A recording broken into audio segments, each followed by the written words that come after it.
Welcome back to the membership meeting of the Co-op and the Condo Advisory Council of the Building and Realty Institute.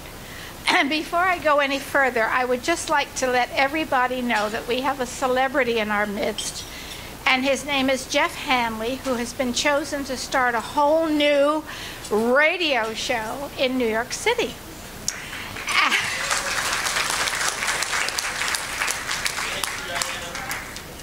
Saturday night was his debut, and I hear it was a smash hit with Albert Annunziato and our representative of New York State. His name just went out of my head. Albert. Glenn Riddell. I'm sorry. Names do go out of my head rather quickly. I do remember mine. I'm Diana Virrill, and I'm chair of the CCAC, and I'm delighted to welcome you all here this evening. Thank you for coming out on such a dreadful night. We seem to pick snow nights and rain nights, but here we are. And we thank you for attending and making the effort to get here. Our program this evening is on the dangers of internet usage for board members of co-ops, condos, and the property managers. We were just discussing at my dinner table the things we think are okay to say, and we suddenly realize, my gosh, if you say that, that opens up a whole can of worms. So I think that the conversation with our lawyer this evening will be very interesting.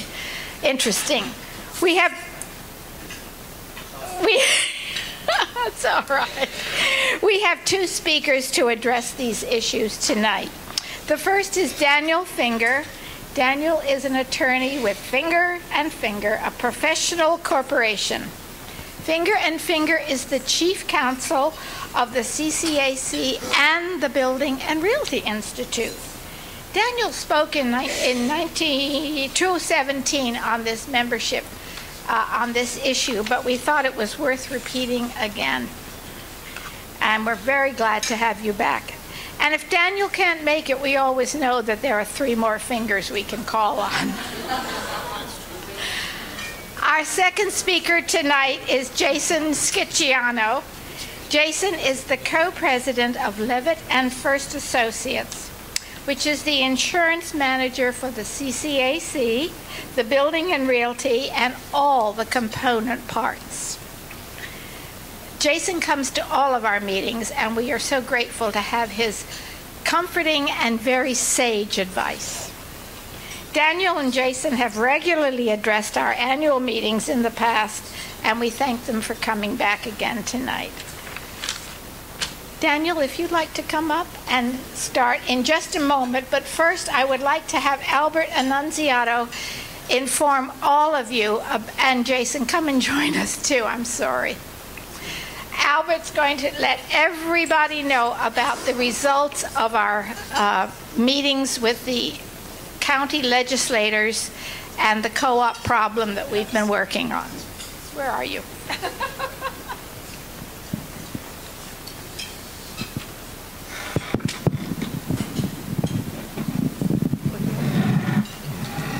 Thank you, Diana. Thank you, everyone, for coming out tonight again.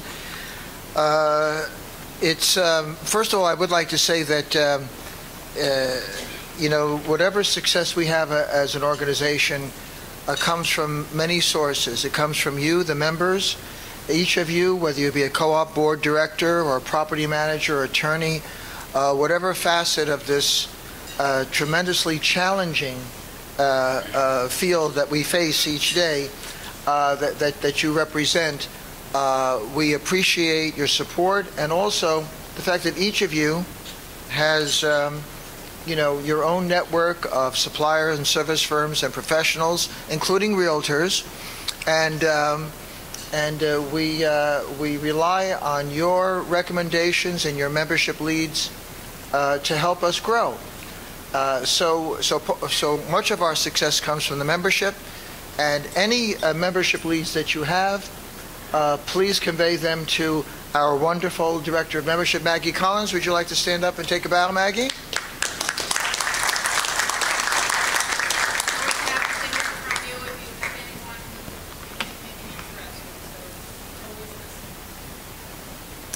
And also, in addition to our members, again, the staff really makes these meetings and really the whole effort really actually quite easy for me.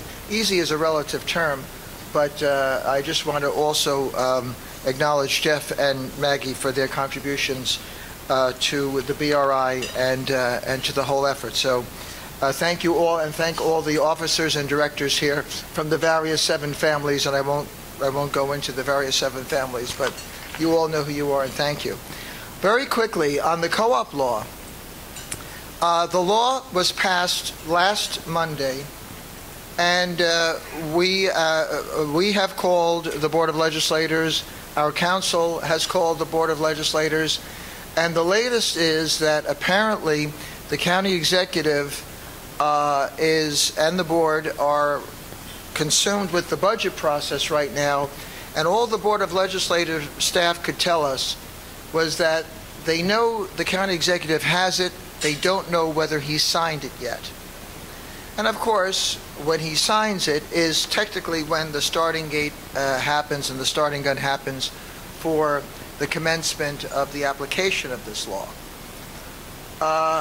We waged, thanks to your support and your help, many of you came out to all the committee meetings. Our chair and vice chairs, Jane Curtis and Pay Conover, and all of you, various board members, came out, and staff came out to all the committee meetings, all the public hearings, and frankly, we gave the board hell over this. We had a massive public relations campaign, advertising campaign, which I would like to think brought the board and the county executive to the bargaining table.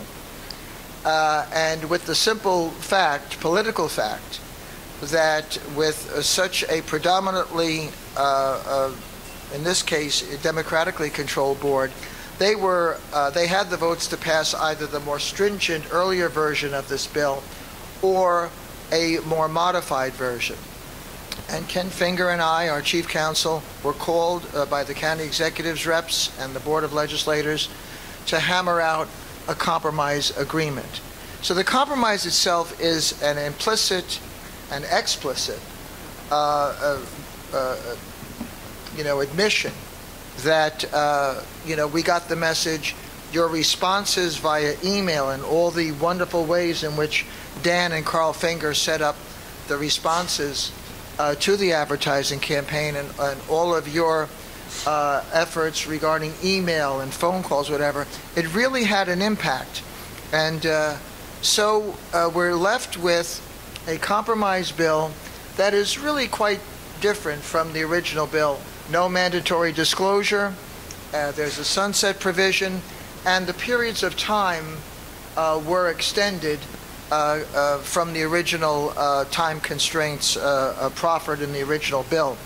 So we are still left with a bill to contend with, and now legislation to contend with. As soon as it's signed by the county executive, it will be law. And so with that, I just wanted to give you a little bit of the process, which really goes back to really many years of battling this and keeping it at bay until there was just such a supermajority on the board that it could no longer, a consistent effort really was no longer sustainable. But anyway, it is what it is, and it could have been a lot worse, as Groucho Marx might say. But we have a council that has developed a advisory memo, which I think all of you have at your tables. And at that point, or at this point, I will call Dan Finger up to just go over the highlights very briefly. We will have many lunch and dinner meetings on this subject with the guidance of our counsel firm, Finger and Finger. But keep in mind that each of you probably have attorneys and counsel to your own co-op boards, and all of you is going to be a learning curve. There's going to be a process of familiarizing yourself with the law, and each of you will have the challenge with guidance from us to comply with it. But anyway, let me hand it over to Finger and Finger and Dan Finger, and thank you very much. Thanks for coming out tonight.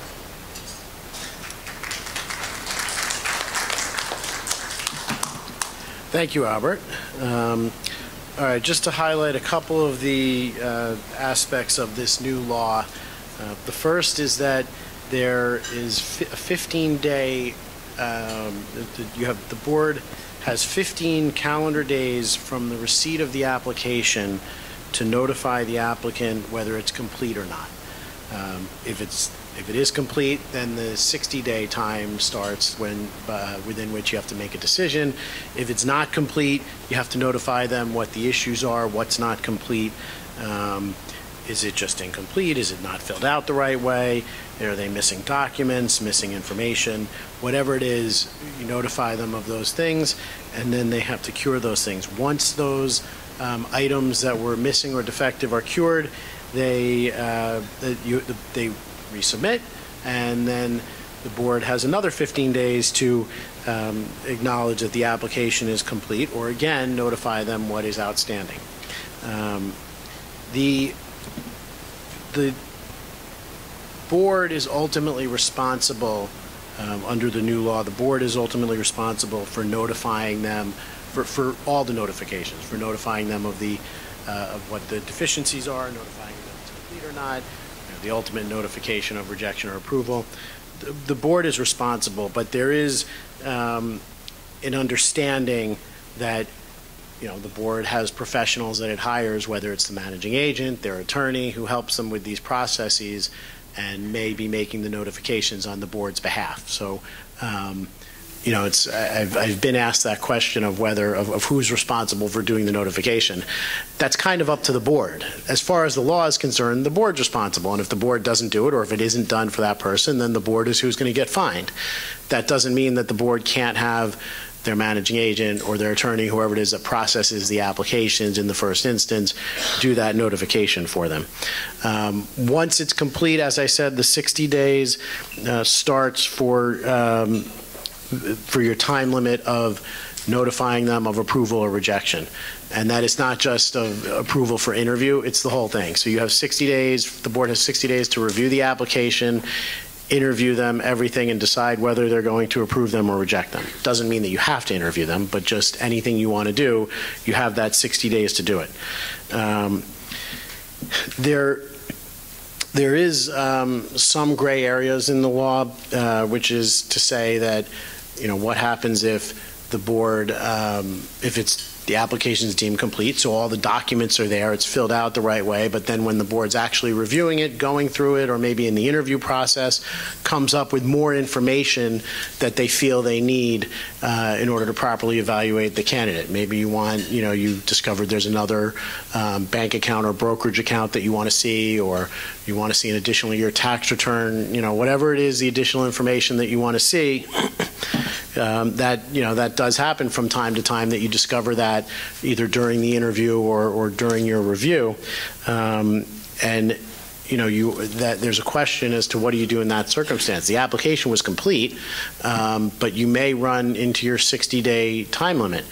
If that's not a concern, if you get all that done, you do the interview pretty quickly, and you still have time to spare, then you can hold off, ask them for the additional information, and if they get it to you, great, and if they don't, then you can reject them. Or if your time is running out, then the safest thing to do is reject them, and then just tell them, look, we need this additional information. There's not enough time left to process your application. You can resubmit it when you have it, and you'll waive the fees, you'll waive whatever, get them back at whatever the point of the process is. But you do have to, if there is a concern, then you do have to protect yourself. I was also asked whether the time limits ask for business days or just calendar days. It's calendar days. You have 15 calendar days to decide if it's complete, 60 calendar days to approve or reject. Generally, in the law, if something falls on a Sunday or a holiday, it would go to the next business day. I would recommend, if you see that that's what the deadline is going to be, do the notification by the prior business day. Don't wait till the last minute. Don't have to worry about that argument. The other thing to keep in mind is if you fail to accept or reject them, there is no automatic acceptance. It is the result or the punishment is a monetary penalty, $1,000 fine. There's a separate fine if you don't copy the other thing about this law is that you have to copy the Human Rights Commission on any rejections, and if you don't do that, there's a separate schedule of fines that go along with those infractions. That's basically my highlights of this. Anybody have any questions on this before we get into the other meeting? I'm sure there's going to be some. No, everybody? Oh, okay. I have a question. If the packet coming from the lawyer's office has a check-off list, for instance, an example I gave you, letters of reference. Right. So they're not signed. So therefore we would ask for another copy. But I don't think that's our fault or our problem because it came to us like that. So isn't that something that would be checked at the first box? If your requirement is that Daniel, excuse me, if you could just repeat it for the benefit of the viewer and also for the video. right. So the question was, if I have it correctly, that in a circumstance where something is not complete, like a letter of reference is not signed, and it's submitted to the board, what happens then? If you have requirements that your letters of reference have to be signed, you should, then that application wouldn't be complete if they're not signed. So then within that 15 days, they would be told your application isn't complete, your letters of reference aren't signed, and they have to be signed, and then they would resubmit it. If for some reason it goes back, that gets missed or whatever, and it goes to the board, your recourse would be to reject the application and have them get the signed letters of reference and resubmit it. It seems a little extreme, but in some co-ops or condos that letters are not required to be signed? I mean, any requirements can be different for any co-op. So, What I'm asking is because how would you know then if the letter was strictly written by the person? I'm not saying you would, and I'm not saying that that's not the smart thing to do. I'm just saying that kind of thing, whether a letter of reference has to be signed or whatever, any of those requirements, the documents that you require, the different things you require as part of your application, that's up to the board. That could change for, each board has its own requirements. Some boards don't require letters of reference. Some boards may require 2. Some require 1. Some require 2 personal and 2 professional. Some require also a letter from your employer. Sorry. Okay, we have another question. Jeff Stillman. Complete yet. If there were any requirements in the way you have to notify either that commission and also the applicant, and if not, what would you recommend the method be to protect everybody? There is no requirement. It can be email, it can be, a letter. It should be something, whether it's, a letter by email or, whether it's a written letter, it should be something that you could print out and have a copy in your file, some kind of, confirmation that you sent it. Calling them up on the phone doesn't do it. It's supposed to be, you're supposed to forward them a copy of whatever it is that you forwarded. So if you do your rejections by email, if you send that letter around by email and you forward it to them by email, that's sufficient. CC the Human Rights Commission, right? Peg Conover has a question of our CCAC board. Dan, some co-ops take breaks. Maybe in August, they may take a couple weeks off in August and not process any applications, or at the end of the year when work commitments or family commitments are tying them up. What happens then? Can the board say we are not taking any applications after such and such date and we will resume after X date? That's a good question. I would say you have 60 days and you're unlikely to be taking a 60-day break. Right. So I think that's part of the reason for that time limit, and I think that probably was one of the arguments that was made in discussing 45 days versus 60 days. It's the 15-day. It's the 15-day rule that would come into play. That would be a problem. Well, all right. For a board that processes its applications itself and doesn't have any help from a managing agent and or an attorney, I suppose if you're not there and you're not around to accept them, then that's, then it's a little difficult for them to submit them. To submit it, they actually have to deliver it to somebody. So if you're not there to accept it, you have to accept it. The other thing is you can have somebody, if you have multiple members of the board, if everybody's going away at the same time, seems like that would be unlikely as well. It may be that you have to adjust that and have somebody else take over that duty for that brief period. I think most people will probably be understanding if you tell them, look, this is the rule, the application has to be submitted before August 1st or after August 15th or before, typically people then get it in.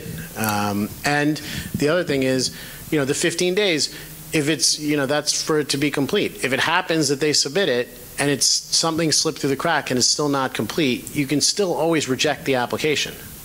There's nothing, that's one of the problems here is we're being forced into a situation where, to do things that we might not necessarily want to do, but we're not given a choice. In a perfect world, if this law didn't exist, then you wouldn't have that 15-day time restraint and you'd be able to, operate as you normally would. And very rarely are there instances, in the normal course of events where the application is just randomly taking 2 months or whatever. It's usually, that's the exception. Generally they're quicker and this isn't an issue. But that's, you would still be able to reject it if for some reason it got through anyway. Okay, thank you. Thank you, Peg. Karen, if you could hang on 1 minute, I'm walking over the mic. Okay, here we go. Right here. Okay, you're welcome. Hi, I'm Karen, and I'm a board member at River Edge Owners, Inc. And my question is, on the 15 days, I think the 60 days is not a problem. It's the 15 days, because if the application goes to our law office and it doesn't get sent over to us in a timely way that we could say it's complete or not complete, who's liable in that regard? Because, sometimes things don't get passed over to us in a timely way for us to be able to determine whether it's complete or not, and oftentimes it's not complete. Look, ultimately, from the perspective of this law, it's the board that is responsible for everything. This law views it that the board is receiving the applications, the board is running the background checks, the board is reviewing and making sure it's complete from a process and document standpoint. Then the board is reviewing it, and the board is interviewing, and the board is notifying of the rejection and doing all this. From a practical standpoint, we all know that that's not how it works in most cases. Obviously, there's some cases, there are some boards out there that do everything, but for the most part, the boards have help with that, whether it's the managing agent or the attorney. They usually have somebody assisting them, at least with the first part of it, of receiving the application, getting the application fee, running the background check, making sure, going down that checklist of the, 15 to 20 items, whatever it is that documents that you need as part of the application, the form, going through and making sure that it's all filled out and it's all there. And that's not to talk about the review of the actual in-depth details of the application, of, all their financials and looking through their tax returns and reading their letters of reference to see if you like it or not, and, all the other things that go along with the board's review, and then the interview. So there's really like two halves to it, and unfortunately the law doesn't really distinguish that. But if something happens to be missed, if it's so from a liability standpoint, if there was a fine, that goes against the board, and then you can deal with whoever it is that's handling your applications for you, I guess, and see if there really was fault, whatever it is. If there was fault or not, or you can address it with them. But but as a practical matter, if it's, if the application is deemed complete and it comes to you and you realize there's still something you need, you can still, again, you still have, and it's sad that it has to come to this, but you still have the ability to reject the application and make them resubmit it when they provide whatever additional information or whatever it is that you think you need.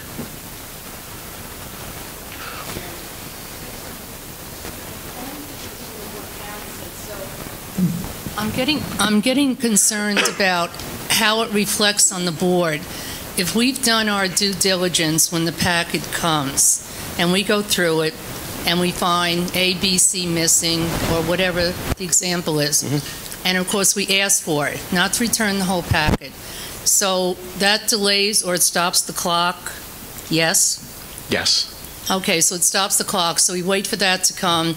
Everything seems to be in order. So you go through the interview process, and there's like a couple of gray areas. And the gray area that I'm specifying is we still find fault with the finances. We're not really sure. So we ask for a contingency on that, a stipulation, that let's say we're putting $5,000 in escrow for a year to make sure that maintenance is going to be paid in a timely fashion. How long does the buyer, the purchaser, have to decide if that is okay with the person to get back to the parties involved? Well, the way that I would phrase it is, I would phrase it that you're giving the approval contingent on X, Y, Z. So your obligation is now done. You've notified them that here's your answer. They've gotten their answer.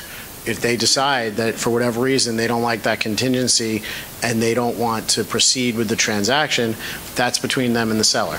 Your obligation is to make sure that you give them an answer one way or the other within the 60 days.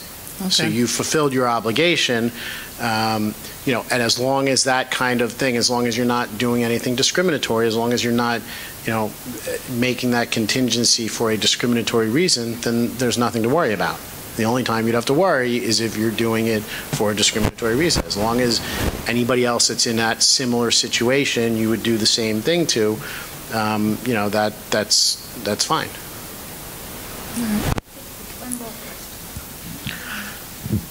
Okay, well, I see two hands, so let's go with two more. Sorry. Okay, we'll go with two more. John Benito of our Managing Agents Council. Dan, as you know, I sent you an email earlier today. The 15-day is a real problem. Almost in all instances, the packet comes to the managing agent. It's not complete. We send it out. Sometimes we don't get it back on a timely basis. Well, when you say send it out, what do you mean? You send it to the board? We send it to the applicant. Well, it's not complete. Right. That stops the clock. It stops the clock, but if they take quite a while to send it back. Right. Now, let's say it's 15 days, and we now have a completed application. We send it to the board. Right. So the clock starts then. That's when the 60-day starts. That's when the 15-day or the 60-day? No. So when you get the application in the first instance, so John Doe comes to your office and submits an application to purchase at whatever co-op, right? So you get that application. You go through and they're missing a tax return, and they're missing a W-2, and they're missing a letter of arrest, whatever it is, they're missing a couple of things. You send it back to them and you say, here's the list, you're missing X, Y, and Z, right? As long as you've sent it back to them, as long as you sent them that letter saying, here's what you're missing within 15 days, then that 15-day clock stops. When they get you those whatever items that they're missing, or they fill out the missing stuff in the application, they correct whatever the defects are. When they do that, a new 15-day clock starts. You now have a new 15 days to review the resubmission, make sure again that everything is complete, that they've submitted all the right documents, that they didn't miss anything, that the application is ready for the board to review. Once you then, 10 days go by, you review it, it's complete, it looks perfect now, right? You notify them it's complete, and you forward it to the board. Once you've notified them that it's complete, now the 60-day clock for the board to review it and interview and do whatever they want to do and either approve or reject, that's when that 60-day clock starts. Okay. Thank you. There was one. Hang on one second, Beck. I just want to clarify that. So management or the law firm processes the application. Yes. And now they've deemed it that it is complete and passes it on to the board. Right. That's the 15 days. Right. The board gets it and says, oh, no, you're missing all these documents. We're still within the 60 days. Yes. And that's what you're saying. So we're not going back over the 15 days. Once it comes out of management's hand or the law firm's hand, the 15 days are up. Yeah, unless you as a board decide that you want to review the applications to make sure they're complete and that you want to make that decision and not the attorney or the managing agent, in which case you have that 15 days. So whoever wants to review it and make sure it's complete, that has to be done within those 15 days. Mm-hmm. If the managing agent says it's complete and forwards it to you and there's other things either that's missing or whatever, I would look at it as you need additional information.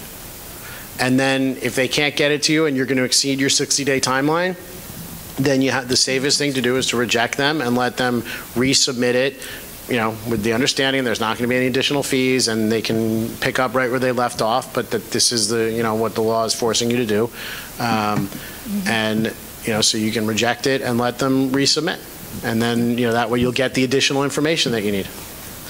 And I just wanted to respond to something Karen asked. Karen, at the negotiations, the head of the Housing and Labor Committee, as well as the backers of this legislation, were not concerned that if management screws up, management screws up. They said, get a new management company. They were not sympathetic to that at all.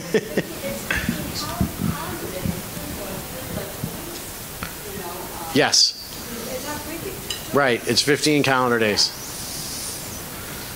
Hi, Gaetano Bazzoca with Lasser Law Group. I had a question. When you're submitting the rejection to the Human Rights Commission, is it just simply the letter you provided to the rejected applicant? Do you submit the packet as well? No, you have to copy them on whatever you send to the rejected applicant. I mean, we do a lot of these, and we usually just send a letter. So we would send a copy of that letter to Human Rights Commission. So it's, presumably you're not sending the application as, rejection. But and just a follow-up as well. So, I mean, just a concern, something that I would be concerned with is there's this 3-year sunset provision where they can come in and review any of the rejections. How are they going to really know if there are any issues? I mean, as you said earlier, and I think everybody knows, every board does things differently, and even though it may not have something written in the rules, they have their own process for whether approving or rejecting an applicant. Yeah, I mean, look, that's kind of up to them, but they can go through the rejections, and if they see that one co-op seems to be rejecting a disproportionate number of people, it's not going to be that hard for them to look into those people and contact them and see if they think there was any discriminatory reason for why they were rejecting those people. So that's basically what they're going to do. That's the idea, is they want to look and make sure there's nothing discriminatory going on, and then, that'll be part of their investigation. Thank you, Dan. Thank you, Gaetano. Sandra Lasky, this will have to be our last question. We need to move on to the second portion of our program. Sandra Lasky of the CCAC Board. Dan, could you please address notification? We've got snail mail, text, phone calls. If the board sends out a letter on the 14th day and they don't get it till the 17th day, who's covered? Okay, well, first of all, I wouldn't notify them by phone. The notification should be in writing. You have to provide a copy of whatever you're notifying. It's hard to provide a copy of a phone call, and that just leaves way too much vague, gray area if you're notifying them by phone. The notification should be in some kind of writing, whether it's an email or snail mail. If you're going to send it by regular mail, then I would do certified return receipt. If you're sending it by email, I would print out a copy of the email, and I would do it in some way where you can get like a delivery receipt, read receipt. Those are, there's usually options in most emails. So I would do it, one of those ways. And you can blind copy yourself on it if you're doing an email, or carbon copy yourself on it if you're doing an email, so you can see that it went through, and you'll see all the CCs on it. And if you're doing it by email, I would just include the Human Rights Commission's email in that email. That way, they can see it. They've definitively gotten a copy of whatever you sent because they were included on it in that first instance. And this goes to the purchaser. Yeah, well, we would send it to the purchaser, their attorney, the seller, and the seller's attorney, and the Human Rights Commission. So is the board responsible for sending it to all of those parties?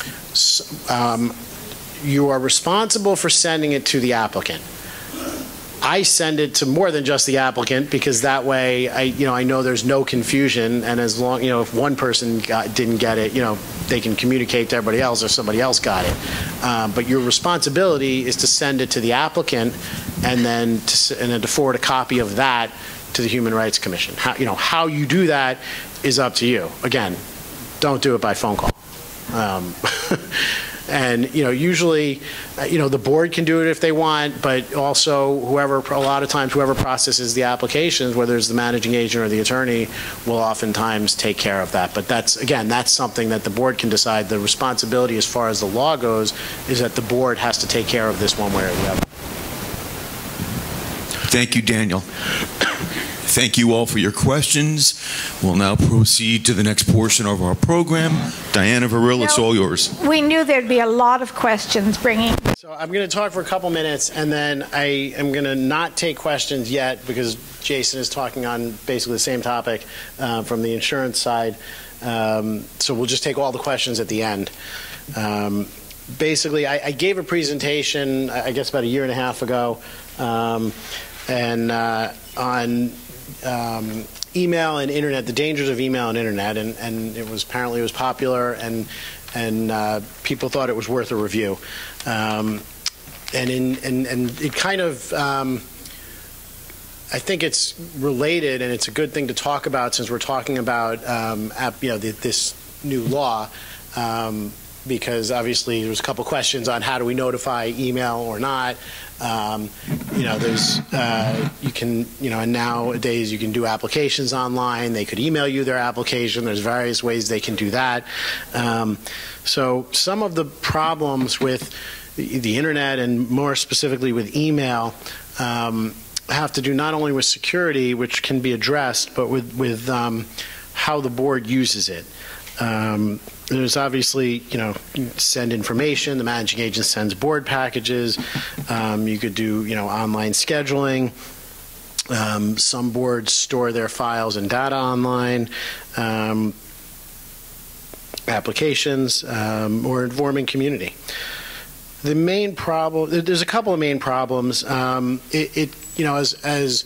great a tool as it sometimes seems like it can be, oftentimes it's not a great communication tool. There is very frequently a lot that's lost in translation. And so that's one of the main things which I'll talk about. Another one is the infamous reply all, which sometimes you mean to, sometimes you don't mean to. I've seen it, I've seen it myself a number of times where I've been included on things that maybe the person didn't realize they were including me on. So that's something that generally I think people shouldn't, it's one of those features that if it could be disabled, I would say disable it. Don't use it. You're better off typing the email addresses you want to type in. It eliminates any mistakes. It minimizes that risk of accidentally including somebody you didn't mean to. It's a very dangerous thing. The other thing is that email creates a written record which is very hard, if not impossible, to get rid of. This has to do with litigation and some other things I'll go through in a minute. In terms of security, if you don't have a security, an internet security consultant, you probably should, depending on how much you're using it. If you're storing applications or files or whatever, you do need to make sure that it's secure. This is depending on what devices you use. Some things are less secure, some things are more secure. It can depend on where you're sending it from, whose internet connection you're using, whether you're using your phone or a computer, virus software, where is it from work or is it from your home computer, attachments. And then there's also privacy issues. Again, this has to do with your work computer. If you're sending it from your work computer, you have basically given up or your work email account, you've given up any right to privacy. Most employers, they own the email account, and anything that's sent from it, they have a right to monitor. They can monitor it and they can read it, and so you got to be careful with that. Going back to the communications aspects, like I said, sometimes people read things the wrong way. It's called a negativity bias. They don't necessarily read it the way you intended it or meant to write it. It's a lot, it's very hard to put emotion into emails. Sometimes you say something that you're joking, sometimes you're not. That doesn't always translate. The other thing that I would caution is don't send an email when you're emotional. If you're angry about something, maybe draft it and then draft it in Word, so not in the email thing, and just save it. And then, unless it's immediately urgent, wait a couple hours, wait a day, and then reread it to make sure that, that's really what you want to say to the person. Because once you send it, there's no taking it back.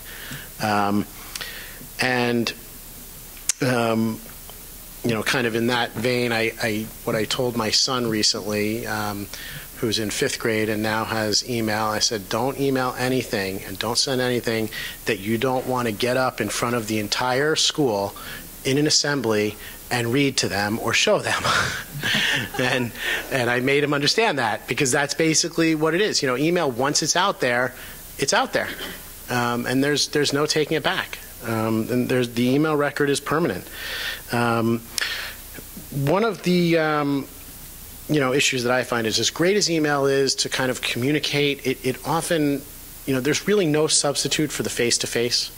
You can't really use it for board meetings. Boards love, emailing around with everybody, but it's so hard, because there's no substitute for having a conversation with somebody, for the back and forth, for the questions that arise.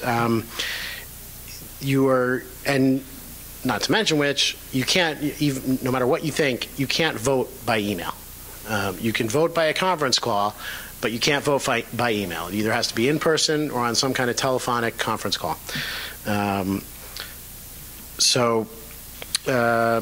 Another thing is, just because you're including your attorney in an email does not make it attorney-client privileged. Only something that's actually asking for their legal opinion on an issue, or they're writing back, is covered by attorney-client privilege. The fact that you're talking about the facts of a case or strategy or something, and including your attorney in that, doesn't make it privileged. Emails are discoverable in litigation. That means that they can subpoena your email account, they can subpoena your devices, they can get access to your computers, your telephones, whatever it is, to look up emails. So if there's whatever it is, if there was a trip and fall on your property and you were discussing it, the emails that you're discussing about it, those can be discoverable. So that's another thing. So anything like that, it's fine to discuss your budget, it's fine to discuss, generic things like that. But anything where there's even the hint of a possibility that a litigation could come up or is happening, you should not be talking about it in any way over email, because that can be, that can come out in the litigation, and then that can be used. And that's one of the really dangerous things.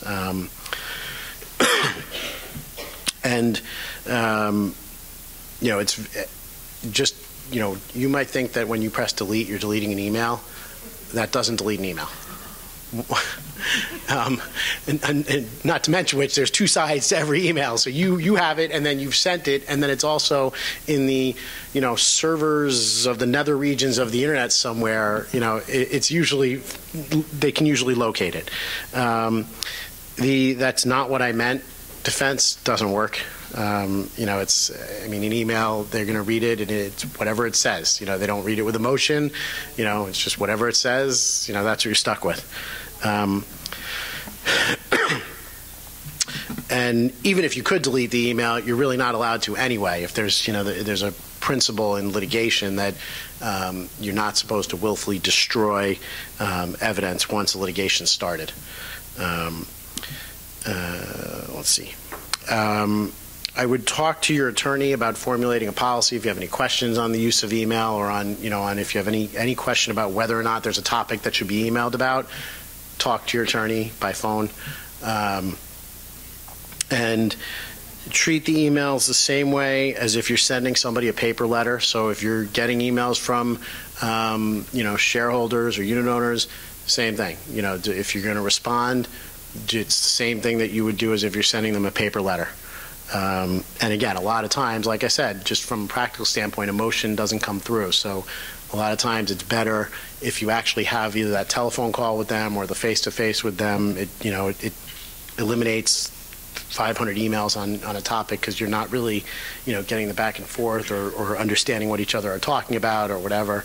A lot of times that can be short-circuited with a phone call. Just in, the final thoughts, again, before you hit send, make sure that everything that you want on there is exactly what you want.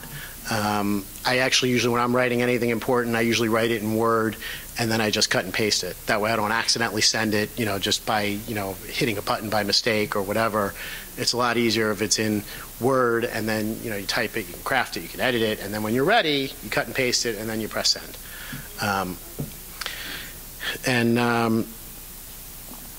Make sure the wording's correct, make sure you're sending it to the right people. And I think I'll turn it over to Jason, and then if there's any other questions for me, we can come back later. Let Jason talk first, and then we'll do all the questions at one time. Dan, Jason, as usual, your patience has no boundaries. Jason is the co-president, as I said before, of Levitt-Fuirst Associates, which is the insurance manager for the CCAC, the Building and Realty Institute, and all of, as Albert puts it, the 7 families, which gives me a little chill sometimes. So, Jason. Thank you, Diane. Thank you. All right, I'm going to take this thing off so I can walk around. Okay. All right, so just to prove that I was listening to Dan and Diane, a couple of things that Dan said that I had to comment on. First of all, he said that's not what I meant defense doesn't work. I tried that with my wife last night. It does not work. Doesn't work, so don't try that, even in email. And then Dan said, it's hard to get emotion through on an email. That's what those little emoji things are for. If you use the little smiley face or the frowny face, people will know what your emotions are, and then you don't have to worry about being misunderstood. And then, and Diane, you said that my words are always comforting, and I would disagree with you. Usually I'm up here like tonight, and I'm trying to scare you into realizing, the risks of whatever it is we're talking about in this case, the use of the internet. So let's talk about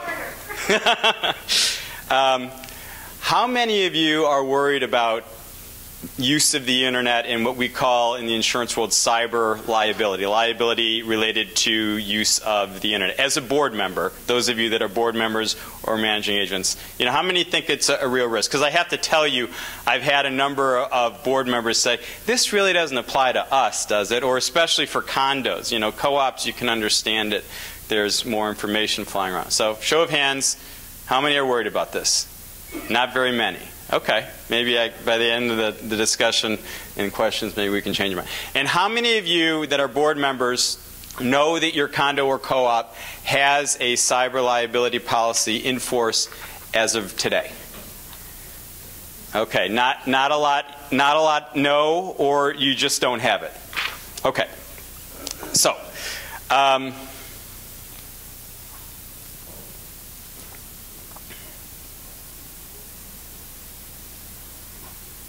all right. The handouts. Does everybody have a handout? This thing? Anybody not have this? Okay.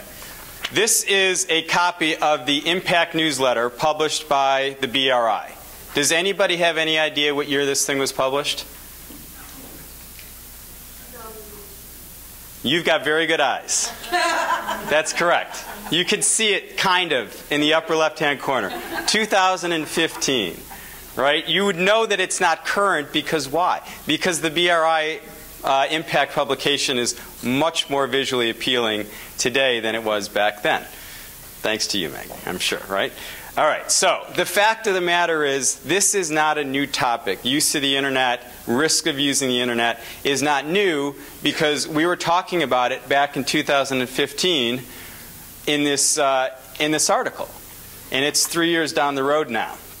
So back then the difference was mostly we were just talking about it hypothetically. This could happen, that could happen, it could happen to you. And the fact of the matter is now that we're 3 years down the road, things are actually starting to happen. How many of you, show of hands, can think of at least one situation or scenario that could lead to a board or an association or a corporate co-op corporation being sued because of use of the internet? At least one. Not very many can think of one, or you're not listening to me. Either way, okay. Can anyone think of, let's say, 6? Jeff can think of 6. Okay, I can think of at least of a dozen, but that's because it's my job to think of ways that you can get sued, so that you should think about buying insurance to protect yourself. If you look at this document, there's a number of scenarios that could lead to a claim, right? Dan discussed a few of them. Home computer, laptop, tablet, cell phone being stolen, and there are files on there that have what's called personally identifiable information, PII, on it, and the laptop walks right out the door, or the cell phone walks right out the door, and all your emails are on your cell phone. Some of us have very complex passwords like 1, 2, 3, 4 still, and so that stuff can get out, right? The board puts up a community bulletin board, right, for people to post comments and whatnot. And someone, either maybe a prior board member, a rogue board member, maybe a disgruntled unit owner or shareholder, goes wild on the bulletin board and posts information that's defamatory, that's slanderous, etc. And guess who's responsible for that? Maybe the person that wrote it, but definitely the board that provided the forum for that information to get out, like Dan said, literally to the entire world, right? So that's an interesting scenario. A Trojan horse virus, right? Trojan horse, everyone knows about the Trojan horse, right? This big, beautiful gift, and they open up and all the soldiers come out and slaughter everybody, right? Trojan horse viruses work a similar way. It's a little, innocuous attachment on an email. You click on it and it releases a malignant virus into your computer or a network of computers. It may not even be your computer system. Maybe you release the virus by sending an email into someone else's computer system, and there's liability associated with that. Okay? You might have a disgruntled board member that just out of spite releases personally identifiable information or a file or group of files to people that shouldn't have it, that's confidential. You might have a property manager who uses cloud storage or mainframe computers to store your co-op's shareholder information, names, addresses, phone numbers, social security numbers, possibly bank account routing numbers if you use electronic funds transfer. All of that is sitting there somewhere. It may be secure, but really no information is 100% secure. If it was, then all these great, amazing companies that you've heard of, Home Depot, Target, etc., who have all the money in the world to spend on the best security, wouldn't be getting hacked. Okay, and I guess neither would our election system. So a lot can happen out there, right? And then, of course, there's tremendous cost and expense with all of these scenarios.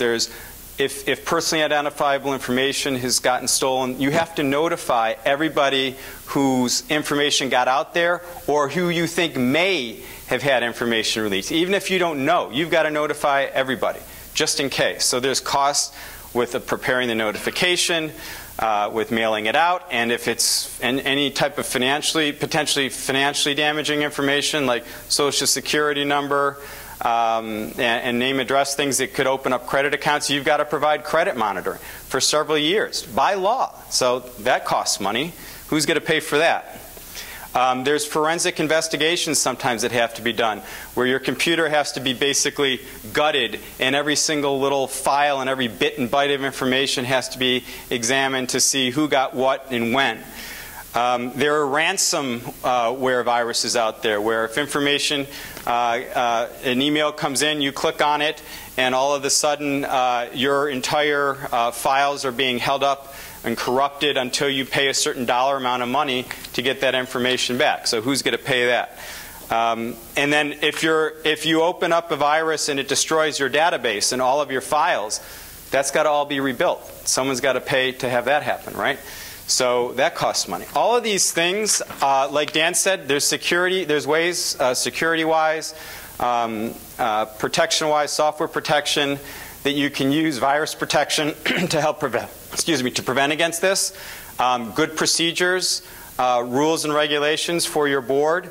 But eventually, potentially, things happen. And that's why all of you who are on condo or co-op board should have, by this point in time, a cyber liability policy. They are relatively inexpensive. They cover things like security breach liability. So if you do somehow, if your board is responsible or co-op's responsible, condo, for releasing an applicant's file, for instance, out into the internet, and their credit is destroyed because of that, and they sue you because you ruined their life, basically. They had to quit their job to repair their credit. They lost their house. They lost their mortgage, etc. That's all liability. So there's liability associated with that type of thing. Website publishing, I mentioned about the forums that a lot of condos and co-ops have where messages can be posted. If something libelous or slanderous is damaging to someone and they decide to sue the board or the association, insurance can cover that.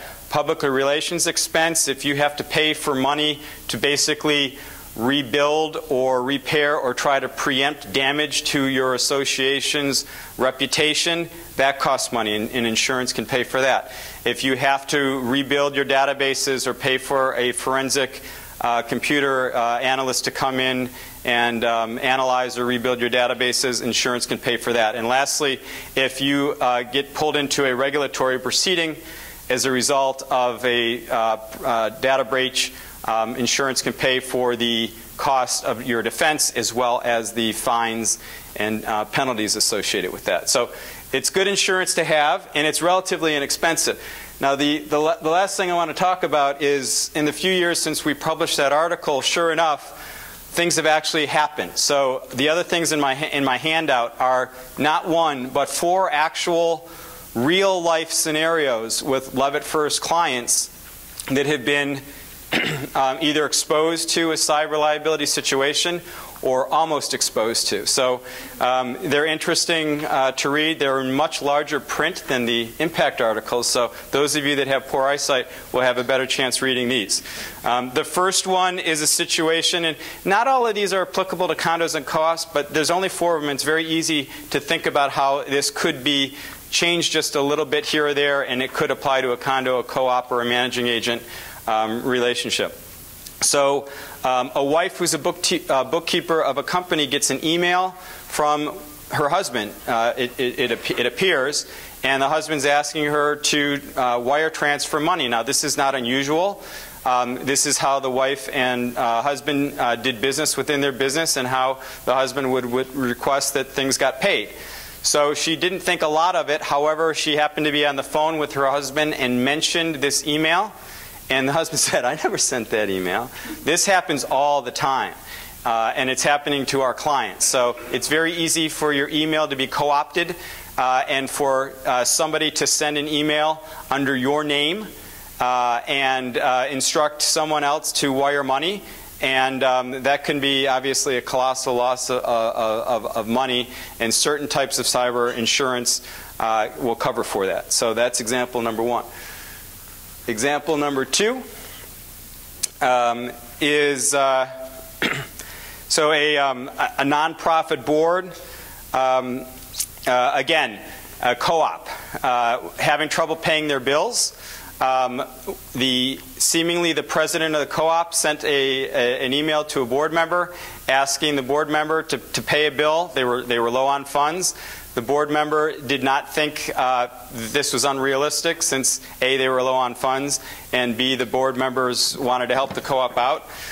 So that right there, again, another example of what we call spear phishing, emails going out asking for money to be transferred And if somebody doesn't verify it, the best way to verify a request for a money transfer is by calling the person and by getting a verbal confirmation, right? A scenario that we're talking about here, and this happened not to one of our clients, but a very, very, very large co-op in New York City was asked a managing agent to transfer a huge, huge, huge amount of money. I'm talking a 7-figure amount of money. And that money was transferred on that email request without verification, and it was gone. It was actually gone. It ended up being an insurance claim, but that is a real-life example from New York City. Everything happens bigger in New York City, right? Example 3, this is a real-life example. One of our financial services companies with tons and tons, I mean millions of personally identifiable information accounts for their clients, accidentally released that information or had it breached. And they had to spend a tremendous amount of money on notification. The estimates are that notification and credit monitoring at a bare minimum could be $250 per file. So if you have 100 unit owners or shareholders times 250 or times 500, because I think the 250 is low now, that can add up quickly, as it did for this company. And then lastly, and this happens in our office all the time. A client of ours got a virus attached to one of their emails. Unfortunately, they forwarded that email to another company. If you infuse a virus into another company's computer system and ruin their entire database or their entire system, they can come after you or your board for liability. Even though it was an accident, even though you didn't mean it, it's potentially carelessness, negligence, what have you. All of these things are insurable to one extent or another by a good cyber liability insurance policy.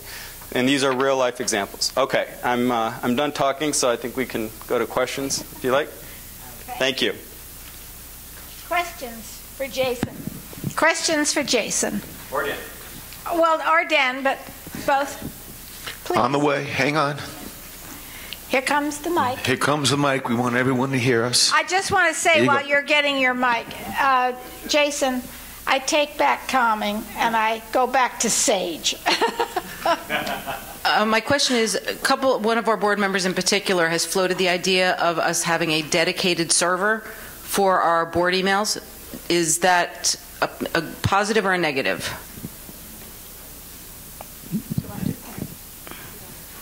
Yeah, so honestly, I don't know the answer to that question. I mean, the answer to that question lies with a computer or network specialist or what have you, or a computer security specialist.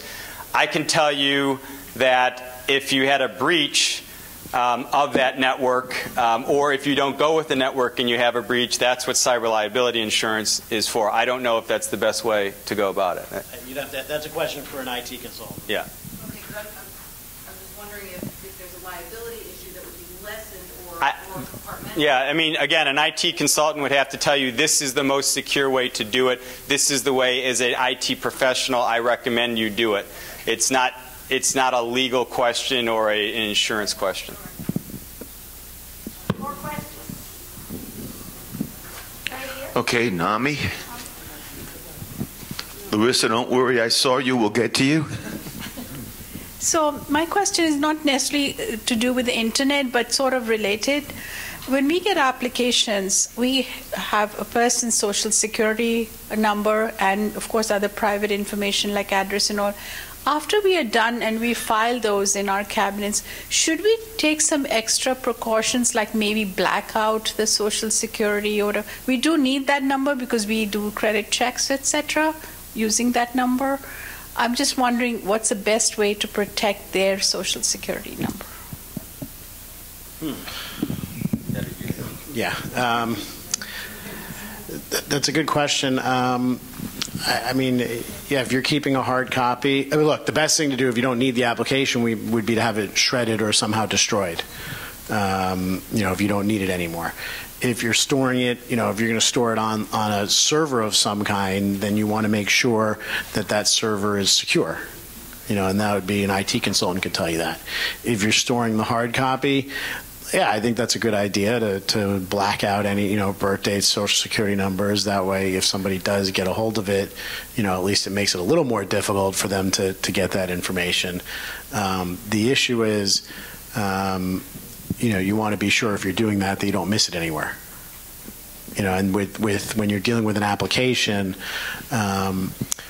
just off the top of my head, the number of places that I can think of that it would be are many. It's, for a tax return, it's all over the tax return, and it's going to be on the authorization for the credit check. It might be somewhere else on the application form. There's, and when you're talking about personally identifiable information, you're not talking about just the social security number and the birth date. That's, those are the obvious, but, there's a whole host of information. So, I'm not sure to what extent. Is it, yes, it's better than, I guess, not doing anything, but, the best would be just have the application destroyed.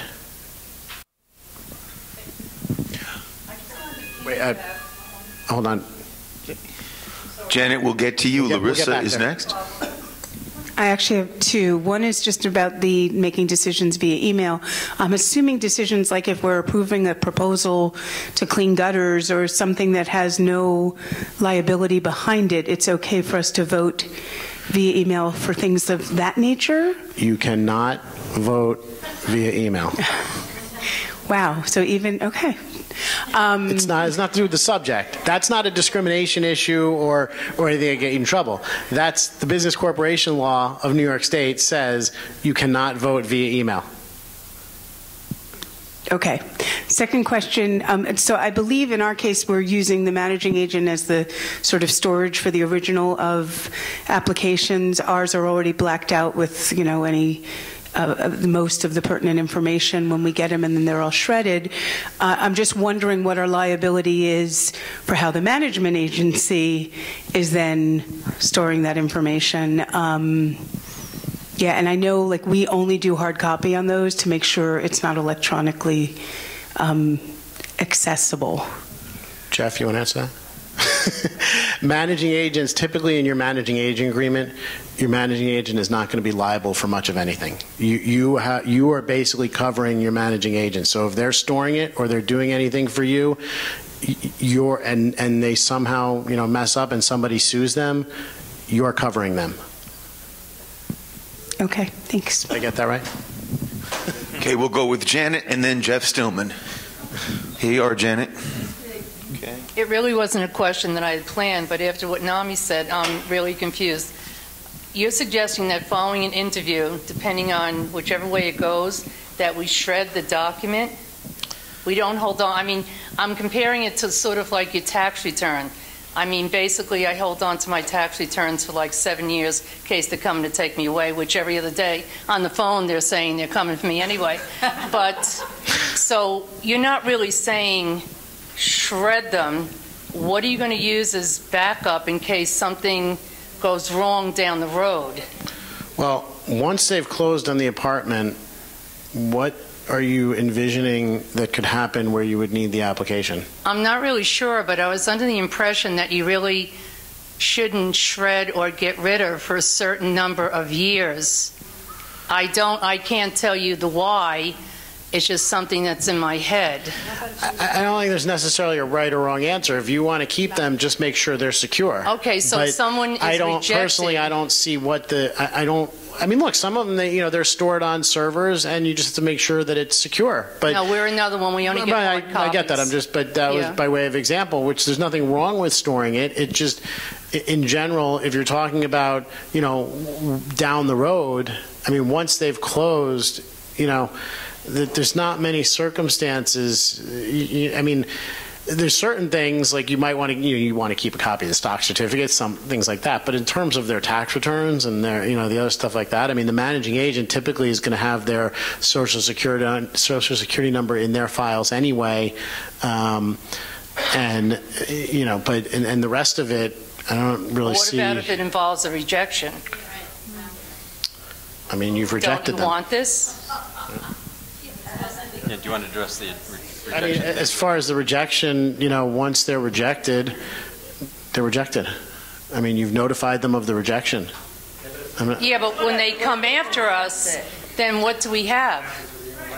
I mean, lawyers or managing agents, I don't think are keeping a third copy of this, so what No, would we you have? could keep a copy. You can keep a copy, but A suggestion that came to us a long time ago, we hand back all of the applications which come to us when we do the interview. We save one, Right. and it's in a locked box. In case it ever comes up that they moved in at a time when we said no dogs, and now they have a dog, and blah, blah, blah, blah. All that. and you're going to know. I mean, you're going to know. Yeah, you're going to know with the human rights complaint. You'll know that if they're going to complain, it's going to be. They're not going to wait 3 years. It's going to happen pretty quickly because usually when they do that, they do it because they're hoping to somehow strong-arm the board into reconsidering and letting them buy the unit. So once the unit is sold, I mean, they can sue, they can try and get damages, but that's usually going to happen. You're saying that the Human Rights Commission will really be on top of this. No, I'm saying that if the Human Rights Commission isn't going to do anything unless somebody files a complaint. Right, but that's what I'm talking about. Yeah, Right, but if somebody files a complaint, you're going to know about it. You'll get notice of it. I mean, look, I'm not saying throw it out. I don't necessarily think you should throw it out, but it's but your question was about blacking it out or whatever. My only point was if you're going to black it out, if that's your concern, then just destroy them or hand them back, because blacking it out, there are so many places where you have to make sure you're going to black it out if that's what you're going to do. In the tax returns alone, the tax returns, the bank account statements, their W-2s, their pay stubs, the application form, the contract of sale, sometimes people put it on it, put personally identifiable information. There's stuff like that all over the place. So my only point really was that if the question was about blacking it out, if you're going to black it out, I'm just saying you got to make sure you go through everything and make sure you get it everywhere. Otherwise, there's no point in blacking it out. And even more to the point, aside from that, make sure that wherever you keep it and however you keep it, it's kept in a very secure manner. I think Jason wanted to add something. Just real quick. I mean, for those of you that think that you're better off, with paper files, there's still liability with paper files. I mean, who saw the movie Wall Street? One of the great scenes in that movie is when Bud Fox pretends to be a cleaning company and he goes in there and he's scanning all of the files before he makes his big stock trade. So I mean, with cell phones and cameras now, people can take quick pictures of anything, even if it's paper format. So, Joe. Going back to the Human Rights Commission, this woman over here who brought that up, I was thinking the same thing. You're saying they're only going to come from an investigation, but do you think there's a possibility the Human Rights Commission might just decide periodically they want an audit, whether management companies or the co-op, and say, let me see your last 10 or 15 transactions. Like you said before, how many rejections, and there might even be more rejections now, because, like you said, when in doubt, we're going to reject, so that's going to raise a red flag possibly to the Commission. So you might not have the answer right now, but maybe we need to meet with this Human Rights Commission at some point and get other things worked out with them in a better way so we know how to proceed. I've never heard of them doing, I don't know, Jeff, maybe you have different experience, but I've never heard of them auditing, doing random audits before. Obviously, we're in kind of a different world now, but I'd be a little nervous about meeting with them on this subject only because if they're not planning to, I don't want to put an idea in their head. I'm not saying what you're saying is wrong or bad necessarily, because you're right. There's a lot of gray area here where we don't know what they're going to do. Right. I guess, we would have to think pretty carefully about that. I don't want to put the wrong ideas in their head, certainly. I would like to add to the discussion here. I've met several times with the director of the Human Rights Commission. Human Rights Commission basically and George Latimer, the new county, relatively new county executive now, has put a lot of stock in a very proactive Human Rights Commission. However, what they would be looking for, and this is not any insider baseball I'm giving you my sense of having spoken to the director and dealing with her as a member of George Latimer's Affordable Housing Commission, where I had the chance to speak with her at a recent meeting. They're looking for patterns. They're looking for patterns of possible discrimination. If there is a rejection and it's few and far between, and there is no pattern or repetitive rejection on the part of a co-op board, then chances are you're not going to be even showing up on the radar screen. But they are looking for patterns of rejection, who's rejected and whatever. It's still a little unclear. I have to share with you, it's still a little unclear as to whether the Human Rights Commission in and of itself can investigate without a complaint being filed. I think they can, although that's something that we can get a clarification on. But I believe they can. Otherwise, why would the county executive want the Human Rights Commission to get the information? Unfortunately, there is a in math they call it the transitive property of equality. If A equals B and B equals C, A equals C. We were dealing with a proponent constituency out there who were maintaining, and the majority on the Board of Legislators ate it up hook, line, and sinker, that a rejection equals discrimination. Okay? That's an awfully hard argument to fight. It's the plain fact of the matter. But a rejection in and of itself is not necessarily going to raise the alarm bells at the Human Rights Commission, but if there is a pattern of rejection, that's what they're going to be looking for. And quite frankly, I took, at the final public hearing on this, I took Barry Kramer at his word when he was the only one of 5 or 6 realtor speakers who basically extended the olive branch to the BRI and said, we look forward to working with the BRI and the managing agents and the co-op boards to educate the public, educate our constituents. And I took him up on that with a commitment to fund an ongoing series of seminars on the law and how to properly comply with it. But he was the only one who attached a positive spin to what is, a compromise that really no one really is happy with. So the Human Rights Commission, is it a wild card? Yes. But I don't think they're going to be jumping on every rejection. I think they're going to be looking for, a discernible pattern of a number of rejections, especially if it comes out of a particular co-op.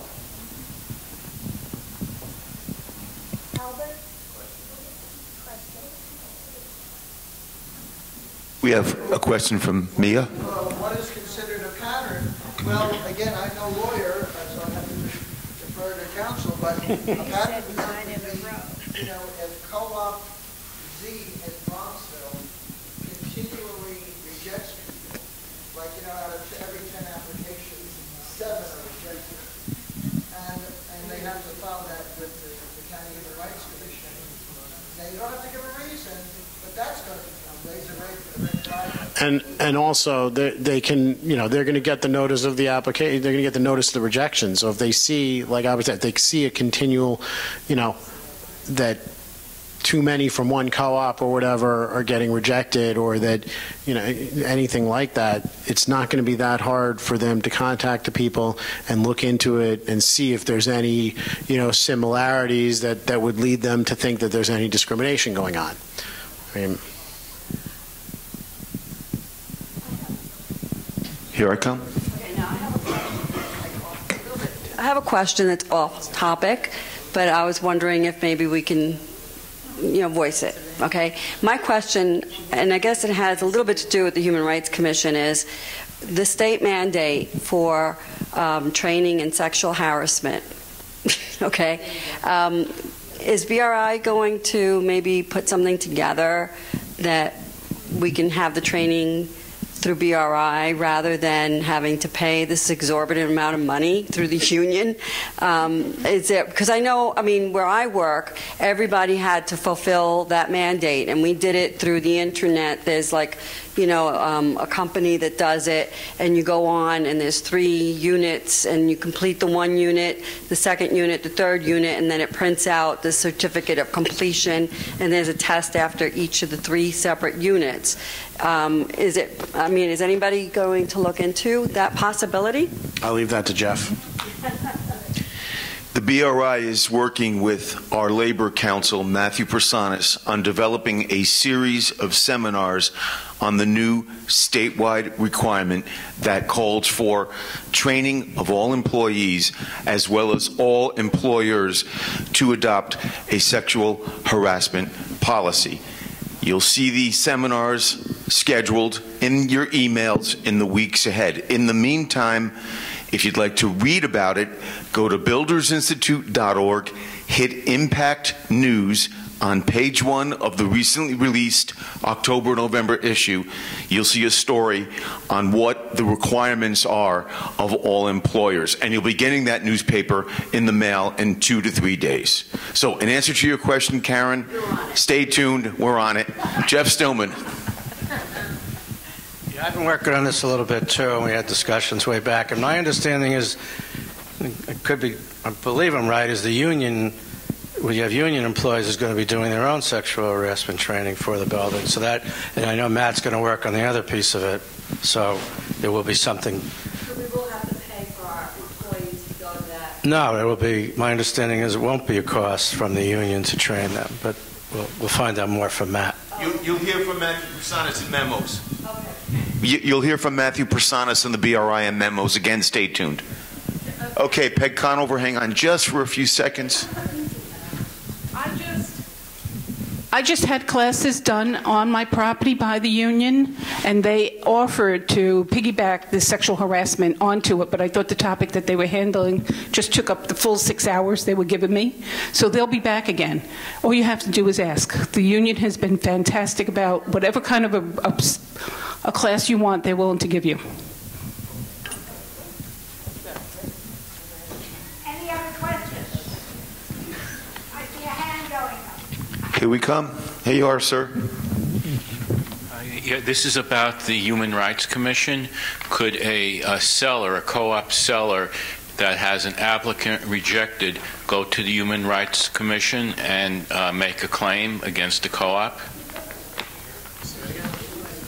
Seller go to the Human Rights Commission and make a claim against the board. Can the seller make a claim? I guess anybody can make a claim. I don't know what a Human Rights Commission would do with it. I mean, it would, typically, if the seller makes the claim, but the buyer or the applicant or proposed applicant isn't complaining and doesn't support their claim, then I don't think their claim would go very far. So, but I mean, anybody can make a claim. Just go there and fill out the paperwork.